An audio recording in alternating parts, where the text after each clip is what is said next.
കേരളത്തിൽ UDF തരംഗമെന്ന് VD. Satheesan. സംസ്ഥാനത്ത് നിലവിൽ ഭരണവിരുദ്ധ തരംഗം ആഞ്ഞടിക്കുകയാണെന്നും നിയമസഭാ തിരഞ്ഞെടുപ്പിൽ യു.ഡി.എഫ് 100-ലധികം സീറ്റുകൾ നേടി അധികാരത്തിൽ തിരിച്ചെത്തുമെന്നും പ്രതിപക്ഷ നേതാവ് വി.ഡി. സതീശൻ ആത്മവിശ്വാസം പ്രകടിപ്പിച്ചു. ജനങ്ങളുടെ പ്രതീക്ഷകൾ യു.ഡി.എഫിലാണെന്നും ഈ സർക്കാർ വിചാരണ ചെയ്യപ്പെടുമെന്നും അദ്ദേഹം വ്യക്തമാക്കി. അദ്ദേഹത്തിന്റെ പ്രധാന അവകാശവാദങ്ങൾ ഇങ്ങനെയാണ്. 100-ലധികം സീറ്റുകൾ നേടും. കേരളത്തിൽ യു.ഡി.എഫ് അനുകൂല തരംഗമാണ് നിലനിൽക്കുന്നത്. പോളിംഗ് പൂർത്തിയാകുമ്പോൾ കൃത്യമായ കണക്കുകൾ വ്യക്തമാകുമെങ്കിലും 100-ലധികം സീറ്റുകൾ നേടി സഖ്യം അധികാരമുറപ്പിക്കും. എൽ.ഡി.എഫ് മന്ത്രിസഭയിലെ ഒരു ഡസനോളം മന്ത്രിമാർ പരാജയപ്പെടും. ഭരണത്തിനെതിരായ ജനവികാരം അത്രത്തോളം ശക്തമാണെന്ന് അദ്ദേഹം വിലയിരുത്തി. ഭൂരിപക്ഷം നേരത്തെ ഉറപ്പിക്കും. വോട്ടെണ്ണൽ കാസർകോട് നിന്ന് തുടങ്ങി എറണാകുളം ജില്ലയിലെത്തുമ്പോഴേക്കും യു.ഡി.എഫിന് ഭരിക്കാനാവശ്യമായ ഭൂരിപക്ഷം 71 സീറ്റുകൾ ലഭിച്ചു കഴിഞ്ഞിരിക്കും.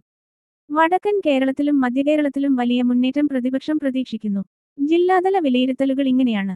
ഓരോ ജില്ലയിലും യു.ഡി.എഫിന്റെ സീറ്റ് നിലയിൽ വൻ വർധനവുണ്ടാകുമെന്ന് സതീശൻ അവകാശപ്പെട്ടു. തിരുവനന്തപുരത്ത് നിലവിൽ യു.ഡി.എഫിനുള്ള ഒരു സീറ്റിൽ നിന്ന് അത് 8 സീറ്റുകൾ വരെയായി ഉയരും. കൊല്ലത്ത് നിലവിലെ 2 സീറ്റുകളിൽ നിന്ന് 7-8 സീറ്റുകളിലേക്ക് മുന്നേറും.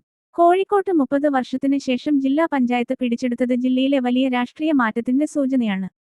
ആലപ്പുഴയിൽ ജില്ലയിലെ സാഹചര്യം വിലയിരുത്തി വരികയാണെന്നും അവിടെയും മികച്ച നേട്ടം പ്രതീക്ഷിക്കുന്നുവെന്നും അദ്ദേഹം പറഞ്ഞു. സർക്കാരിനെതിരെ പ്രതിപക്ഷം ജനങ്ങൾക്ക് മുന്നിൽ അവതരിപ്പിച്ച കുറ്റപത്രം ജനങ്ങൾ ഏറ്റെടുത്തു കഴിഞ്ഞു.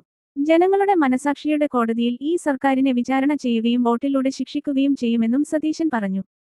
വയനാട് ഫണ്ട് കാര്യത്തിൽ വിവാദമാക്കേണ്ട. വയനാട് ഉരുൾപൊട്ടൽ ദുരിതാശ്വാസ ഫണ്ട് ശേഖരണവുമായി ബന്ധപ്പെട്ട CPM പ്രചാരണങ്ങളെ അദ്ദേഹം തള്ളി. ബാങ്ക് സ്റ്റേറ്റ്മെന്റുകൾ ഉൾപ്പെടെ പുറത്തുവിട്ടതായും KPCC, AICC ഫണ്ടുകൾ ഉപയോഗിച്ചാണ് വീടുകൾ നിർമ്മിക്കുന്നതെന്നും അദ്ദേഹം വ്യക്തമാക്കി. സിസ്റ്റർ പി.എമ്മിലെ ആഭ്യന്തര പ്രശ്നങ്ങളും മുഖ്യമന്ത്രിയുടെ ശൈലിയും അദ്ദേഹം പരിഹസിച്ചു.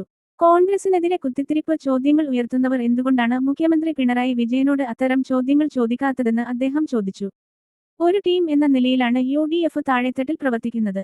കേരളത്തിൽ ഒരു ഭരണമാറ്റം ജനങ്ങൾ ആഗ്രഹിക്കുന്നുണ്ട്. അത് സംഭവിക്കുക തന്നെ ചെയ്യും.